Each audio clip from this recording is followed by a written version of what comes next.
한국인입니다. 그 한마디가 입에서 나오기 전까지 제 손목엔 수갑이 채워져 있었습니다. 공항에서 비행기 타려는데 갑자기 불법 무기 거래범으로 체포됐죠. 이유? 그냥 이름이 같다는 것뿐입니다. 가족들은 울고 저는 어이가 없었습니다. 결국 저를 구한 건 대한민국 여권 한 장이었습니다. 무기밀매상? 아닙니다. 그저 고향을 찾아온 한국인이었을 뿐입니다. 단지 이름이 같다는 이유로 범죄자로 몰린 고려인 3세의 이야기. 과연 그는 이 위기를 어떻게 극복했을까요? 할아버지가 평생 그리워했던 고국 땅을 밟기까지, 그리고 진정한 한국인으로 뿌리내리는 과정을 담은 감동 실화. 지금 시작합니다. 드디어 한국으로 가는 날이에요. 아내 소피아의 눈빛이 반짝였습니다. 우즈베키스탄 국제공항. 저는 여행 가방 손잡이를 꽉 쥐고 출국장으로 향했죠. 심장이 두근거렸어요. 할아버지가 평생 그리워하셨던 그 땅, 한국으로 돌아가는 날이었으니까요. 아빠, 한국에 가면 뭐가 제일 좋을까요? 10살 아들 알렉스가 제 손을 잡아당겼어요. 저는 미소를 지으며 알렉스의 머리를 쓰다듬었습니다.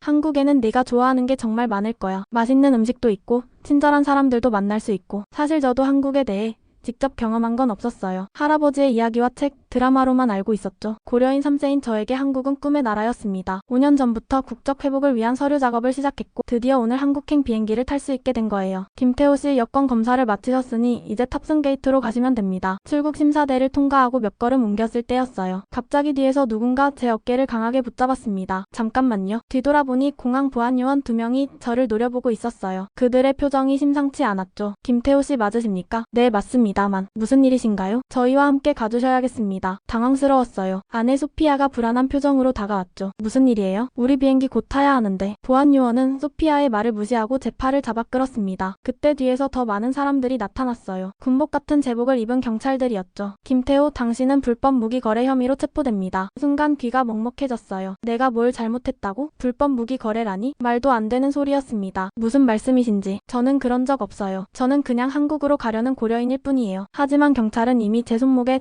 차가운 수갑을 채우고 있었죠. 공항 한복판에서 벌어진 일이라 사람들이 모여들기 시작했어요. 창피함과 혼란스러움이 밀려왔습니다. 아빠, 알렉스가 울면서 달려왔어요. 저를 꼭 붙잡는 아들의 작은 손이 떨리고 있었죠. 소피아도 눈물을 흘리며 경찰에게 설명하려 했지만 아무도 들으려 하지 않았어요. 제발요, 제 남편은 죄가 없어요.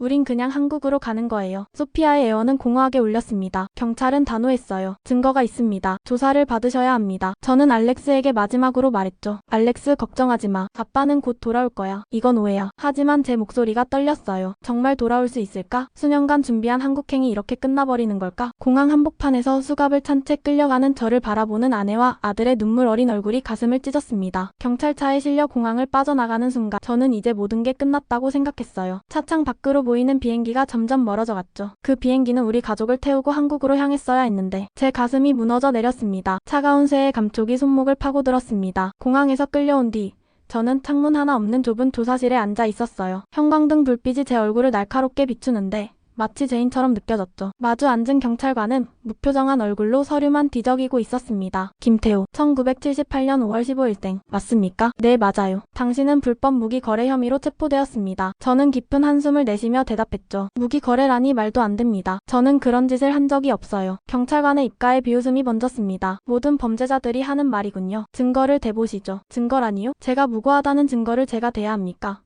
말이 되나요? 경찰관은 책상을 손가락으로 두드리며 답했어요. 우리가 가진 정보에 따르면 김태호라는 이름의 인물이 3년간 중앙아시아에서 불법 무기 거래를 해왔습니다. 당신 이름과 일치하는군요. 순간 이해가 됐어요. 단지 이름이 같다는 이유만으로 저를 범죄자로 취급하고 있었던 겁니다. 동명이인입니다. 제 신원을 확인해보세요. 저는 고려인 3세이고 한국 국적을 회복했어요. 여권도 있습니다. 하지만 경찰관은 고개를 절레절레 흔들었죠. 확인해볼 것은 다 확인했소. 김태호라는 수배자가 있고 당신이 그 사람이요.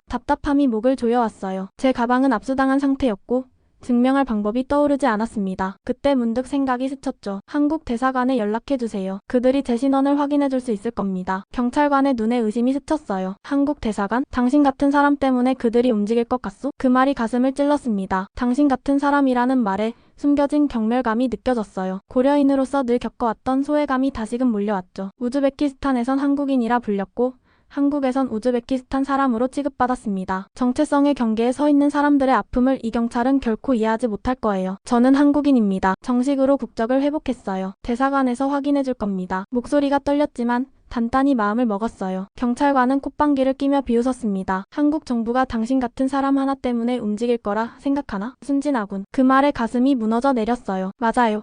어쩌면 저는 너무 순진했는지도 모릅니다. 한국 국적을 받았다고 해서 모든 것이 달라질 거라 생각했던 제 자신이 우스워졌죠. 하지만 지금은 꺾일 수 없었어요. 가족이 기다리고 있으니까요. 그래도 시도는 해보셔야죠. 제가 무고하다면 대사관에서 확인해 줄 겁니다. 이건 제 권리입니다. 경찰관은 한참을 저를 노려보더니 마지못해 전화기를 들었어요. 조수 확인해보죠. 당신의 거짓말이 밝혀지면 상황은 더 안 좋아질 겁니다. 그렇게 시간이 흘렀습니다. 저는 차가운 철제 의자에 앉아 기다렸어요. 소피아와 알렉스는 지금 어떻게 하고 있을까? 공항에서 울고 있을까? 아니면 호텔로 돌아갔을까? 가슴이 조여왔습니다. 마음속으로 계속 되뇌었어요. 곧 풀려날 거야. 곧 풀려날 거야. 시계를 보니 2시간이 흘러 있었습니다. 형광등 불빛만 있는 답답한 조사실에서 기다림의 시간은 마치 영원처럼 느껴졌어요. 손목의 수갑은 점점 더 무거워지는 것 같았죠. 경찰은 가끔 들어와 같은 질문을 반복했습니다. 그때마다 저는 한국 대사관과 연락해달라고 요청했어요. 대사관에서는 응답이 없군요. 아마 당신 같은 사람에게는 관심이 없나 봅니다. 경찰의 말에 희망이 점점 사그라들었어요. 하지만 포기할 수는 없었죠. 소피아와 알렉스가 기다리고 있으니까요. 조금만 더 기다려주세요. 반드시 연락이 올 겁니다. 제 목소리에 확신이 담겨 있었지만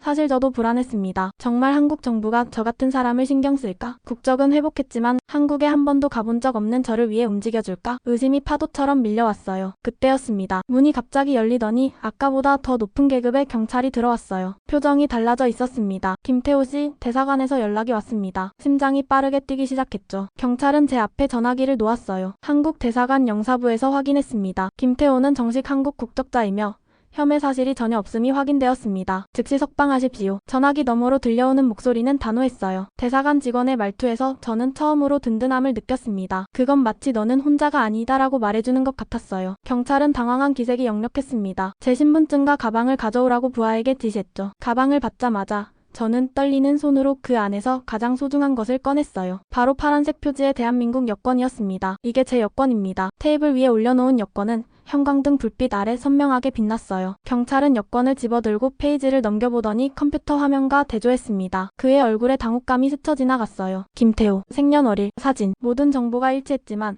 문제의 수배자와는 확실히 달랐던 거죠. 경찰의 표정이 굳어졌습니다. 그는 마지못해 열쇠를 꺼내 제 손목의 수갑을 풀었어요. 차가운 쇠의 압박감이 사라지자 손목이 욱신거렸습니다. 오해가 있었군요. 죄송합니다. 경찰의 사과는 형식적이었지만 저는 신경 쓰지 않았어요. 자유의 기쁨이 몰려왔기 때문이죠. 모든 것이 불과 5분 만에 해결되었습니다. 단지 한국 여권 한 장의 힘이었어요. 그 순간 저는 가슴 깊이 실감했습니다. 나는 진짜 한국인이다. 이 여권은 단순한 신분증이 아니었어요. 제 정체성, 제 존재의 증명이었습니다. 할아버지가 평생 그리워했던 조국, 그 나라의 일원이 된 증거였죠. 여권을 손에 쥐고 있으니 할아버지의 목소리가 들리는 것 같았어요. 언젠가는 돌아가야 한다. 우리의 뿌리가 있는 곳으로. 경찰서를 나서는 순간 가슴에 뜨거운 것이 차올랐습니다. 억울함, 분노, 모멸감이 아닌 다른 감정이었어요. 그건 자부심이었습니다. 대한민국 국민이라는 자부심. 여권 한 장의 무게는 가볍지만 그 의미는 산보다 무거웠어요. 국적이라는 것이 이토록 강력한 힘을 가질 수 있다는 사실을 그때 처음 깨달았습니다. 경찰서 밖으로 나오자 공항의 차가운 형광등 불빛이 눈에 들어왔습니다. 얼마나 시간이 흘렀을까? 머릿속이 복잡했어요. 그때 저 멀리서 익숙한 얼굴들이 보였죠. 소피아와 알렉스가 공항 벤치에 앉아 있었습니다. 두 사람 모두 지친 표정이었지만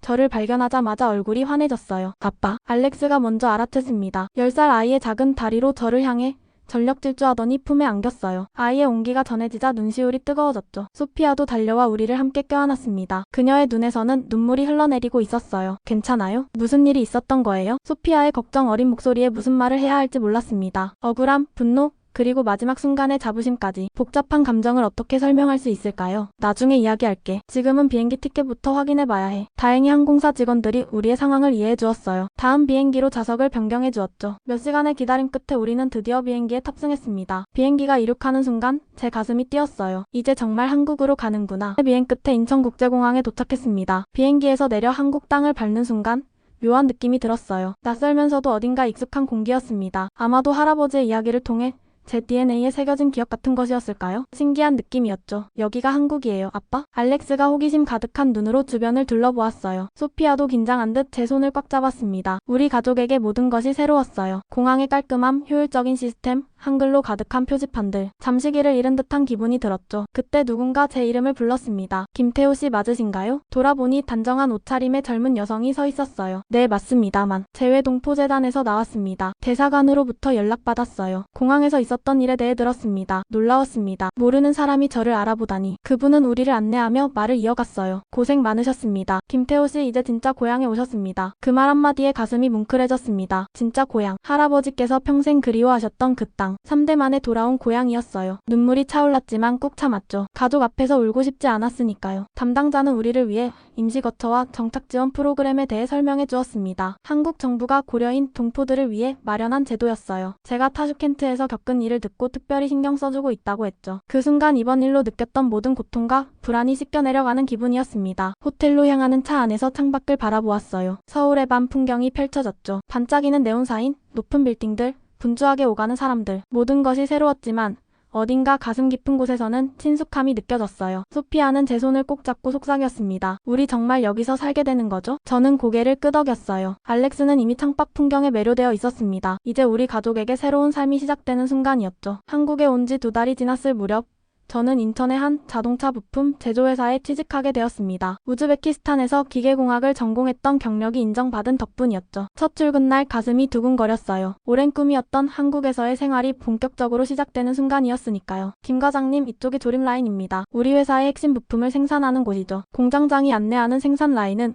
우즈베키스탄의 공장과는 차원이 달랐습니다. 최첨단 자동화 시스템, 정밀한 품질 관리, 그리고 빠른 생산 속도. 처음에는 적응하기 힘들었어요. 회의 시간에 한국어로 전문 용어를 설명하는 것도 쉽지 않았죠. 종종 동료들이 제 말을 이해하지 못하고 대묻곤 했습니다. 죄송합니다. 다시 설명해 드릴게요. 매번 사과하는 제 모습이 초라하게 느껴질 때도 있었어요. 하지만 동료들은 생각보다 친절했습니다. 특히 박 차장은 제가 어려움을 겪을 때마다 도움의 손길을 내밀어 주었죠. 김 과장, 너무 부담 갖지 마세요. 기술력은 충분해요. 언어는 시간이 지나면 좋아질 겁니다. 그 말에 큰 위안을 얻었어요. 저는 밤마다 한국어 공부에 매진했습니다. 업무 용어집을 만들고 회의 내용을 녹음해 반복해서 들었죠. 점차 소통이 나아지기 시작했습니다. 집에서의 적응도 만만치 않았어요. 아파트 생활규칙, 분리수거, 대중교통 이용법까지 모든 것이 새로웠습니다. 하지만 가족 모두 각자의 방식으로 한국 생활에 스며들어갔어요. 알렉스는 학교 적응이 가장 걱정됐는데 의외로 빠르게 친구들을 사귀었습니다. 처음에는 언어가 서툴러 힘들어했지만 아이들의 순수한 호기심 덕분에 오히려 인기가 많아졌죠. 특히 태권도를 배우기 시작하면서 자신감이 붙었어요. 아빠, 저 노란 띠 땄어요. 선생님이 제가 발차기 잘한대요. 알렉스의 눈에서 빛나는 자부심을 볼 때마다 가슴이 뿌듯했습니다. 한국어도 놀라울 정도로 빠르게 늘었어요. 때로는 저보다 더 자연스러운 발음으로 말하는 모습에 놀라곤 했죠. 소피아도 자기만의 방식으로 적응해 나갔습니다. 아파트 주민들과 조금씩 교류하며 한국 문화를 배워갔어요. 특히 이웃집 김할머니에게 한국 요리를 배우는 것을 즐겼습니다. 여보, 오늘은 김치찌개 만들었어요. 맛있게 드세요. 소피아가 만든 첫 김치찌개는 조금 싱거웠지만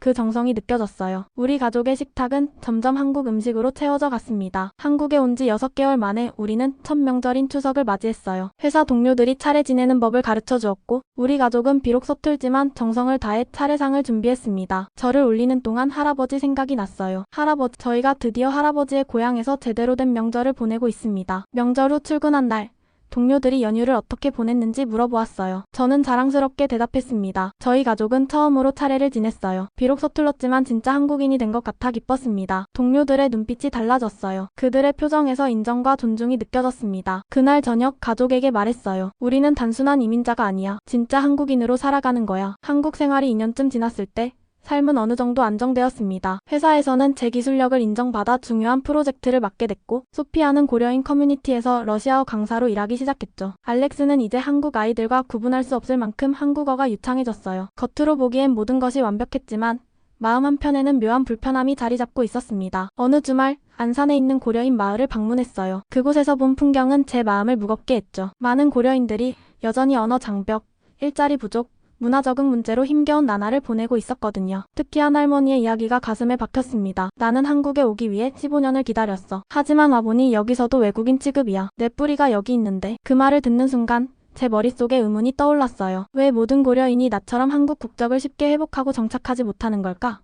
저는 운이 좋았던 거죠. 기계공학 전공, 비교적 젊은 나이, 그리고 열정적으로 도와준 재외동포재단 담당자. 이 모든 요소가 제 정착을 수월하게 만들었습니다. 하지만 모든 고려인이 이런 행운을 누리는 건 아니었어요. 그날 저녁, 소피아에게 제 생각을 털어놓았습니다. 내가 좀 더 다른 고려인들을 도와야 할 것 같아. 우리가 겪은 어려움을 아무도 모르잖아. 소피아는 따뜻한 미소로 저를 바라보았어요. 좋은 생각이에요. 우리가 받은 도움을 다른 사람들에게 나눠줄 차례죠. 그렇게 저는 주말마다 고려인 정착지원 단체에서 봉사활동을 시작했습니다. 처음에는 간단한 통역부터 시작했어요. 고려인들이 관공서나 병원에 갈 때 동행해 의사소통을 도왔죠. 점차 행정 서류 작성 돕기, 직업 상담 등으로 활동 범위를 넓혀갔습니다. 제가 직접 겪었던 어려움을 해결하는 방법을 알려주는 일이었어요. 매주 토요일 지원센터에서 열리는 모임에서는 제 경험담을 나누곤 했습니다. 타슈켄트 공항에서 체포됐던 이야기부터 회사 적응기까지 이야기를 들은 고려인들의 얼굴에서 희망의 빛을 발견할 때마다 가슴이 뜨거워졌어요. 김태우 씨 덕분에 용기를 얻었습니다. 저도 할 수 있을 것 같아요. 이런 말을 들을 때면 제가 하는 일의 의미를 다시 한번 깨닫게 됩니다. 점차 고려인 커뮤니티에서 제 이름이 알려지기 시작했어요. 정부 기관과의 연결고리 역할도 하게 됐죠. 재외동포재단과 협력하여 고려인들을 위한 특별 프로그램을 제안하기도 했습니다. 어느 날 밤 알렉스가 물었어요. 아빠 왜 매주 안산에 가요? 힘들지 않아요? 저는 잠시 생각에 잠겼다가 할아버지의 사진을 가리켰죠. 할아버지께서 늘 말씀하셨어. 조국으로 돌아온 사람은 조국을 위해 살아야 한다고. 우리는 단순히 편하게 살기 위해 한국에 온 게 아니야. 이곳은 우리의 뿌리가 있는 땅이고 이제는 우리가 이 땅을 더 풍요롭게 만들 차례야. 알렉스의 눈이 반짝였어요. 그 모습에서 저는 희망을 보았습니다. 고려인 모임에서 종종 이런 말을 합니다. 우리는 140년 만에 돌아온 한국인입니다. 이제는 우리가 조국을 지킬 차례입니다.